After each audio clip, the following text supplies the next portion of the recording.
Hello, everybody. Today I want to talk about karmic backlash and karmic quickening. Karma is very important in our lives, and it is something that we live with in each life. We've had it in our past lives, and now we will have it in our current lives. Karmic backlash is very interesting. It is happening in our life, but we don't always notice it. That's why I want to talk to you about it. But we can see it, and we actually speak about it. Like, oh, well, he's going to get his karma, or she'll get her karma.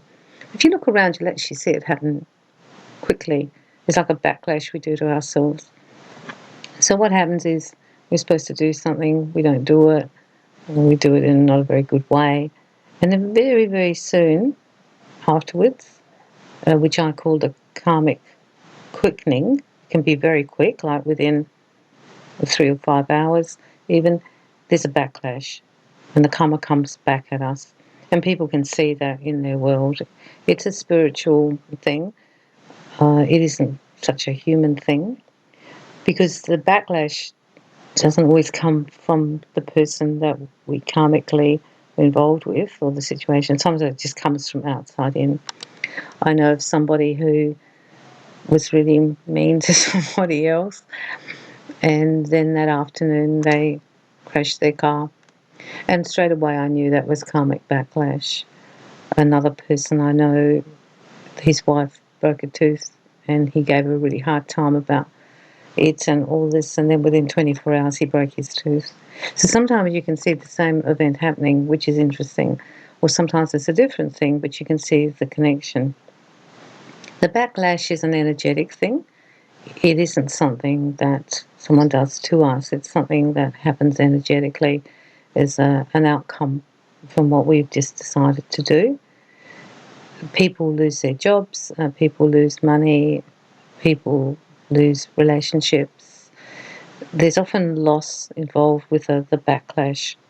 So it's not a good thing, the backlash, ever, actually. So if you have karmic backlash, it's usually very soon and it's quite delivered in quite a strong way, and you might not miss it. You could miss it with yourself, I think, but other people will watch it and go, oh, he's just getting his karma back. People will see it very, very clearly. We can also wish bad karma on people, which of course is a really bad spiritual practice, but we're only human, and sometimes in our kitchen when we're angry with someone we will say things that later we may regret.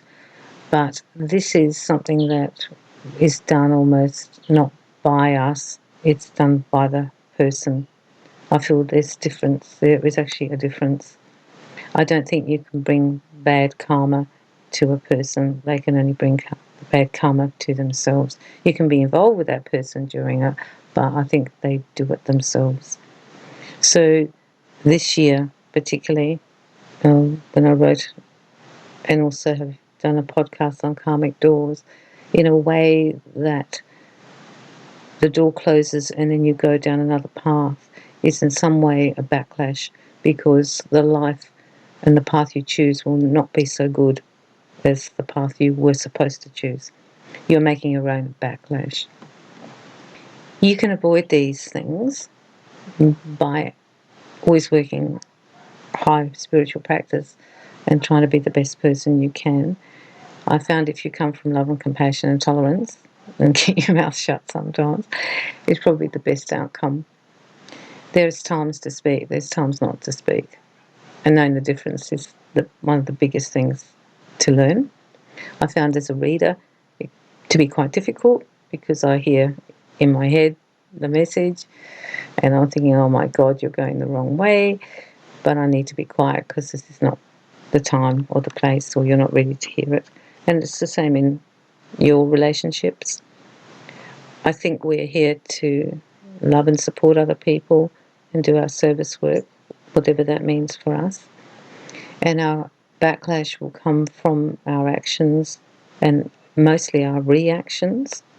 So if you've done something which you regret, very quickly I would remedy that, apologise in a true, meaningful way, try and rectify it, try and fix it, try and make the other person's life better. You can actually avoid the backlash if you work quickly enough, but you need to work quickly enough, I think. The quickening karma is harder to avoid because it will happen like fast, sometimes within 24 hours. But having said that, we usually know where we've messed up, and we know when we're being difficult and awkward and just plain stubborn and won't do it, and or being nasty. And so as soon as we recognise that, we can then work to change things. When you look around, now we've spoken about it as words, as backlash or quickening, you will see it more and more. I see it all the time. I see it, and I don't say anything, but I see it. And it makes me realise how what we do impacts upon us so much. We always think what we do impacts upon other people, but it actually impacts upon us. So the choices that we make, we will live by those choices, and we will bring the what I call the good karma or bad karma to us. The good karma comes from being patient, forgiving and loving. I would not say that it's easy to do this all the time. Sometimes in my head I'm saying things I wouldn't say aloud, being quiet and still trying to come from love. It's quite hard to love people unconditionally when they're difficult, or when they're hurting you, or when you're angry with them. But I suggest that for your own personal karma, it is good practice to persevere with being unconditionally loving. You can have your boundaries, but you still have to be loving. This is the most important thing our world needs to learn, is to come from love, because love is the lesson that we're here for. It's not really about buying a new car or even getting our business to float. It's actually to learn to come from love and not to come from power and control. That is a good way to understand if you are making bad karmic choices, that if you look at it, you ask yourself your question, am I coming from power and control?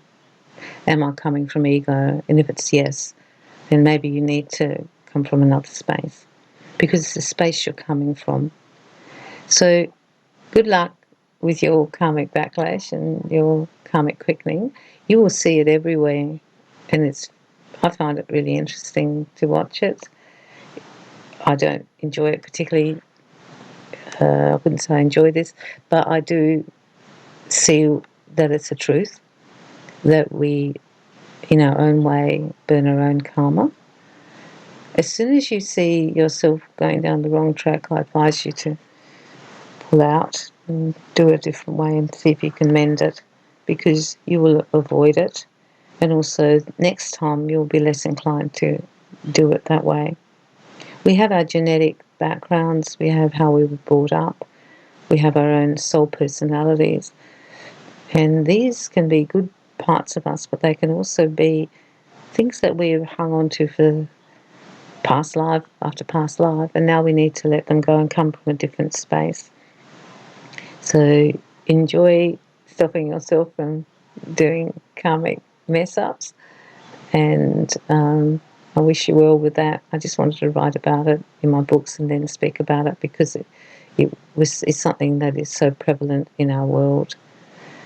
And the karma between people that we have is often because we're not coming from love, one or both of us, or all of us.